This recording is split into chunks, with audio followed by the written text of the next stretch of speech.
Okay, part two. So we got some DDR5 RAM I happen to had laying around from an old Alienware laptop that I upgraded.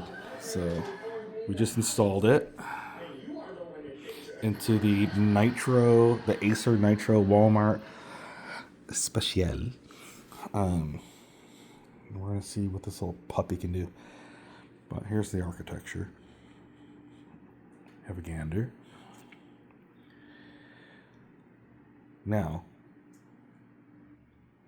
when I opened this thing up, there was only one stick of RAM in it, and it was this guy. This secretive guy. It's got a 5000 series GPU, and then this little guy was in there. This secretive guy. That's all that was in there. But now, double up. Okay. Enjoy.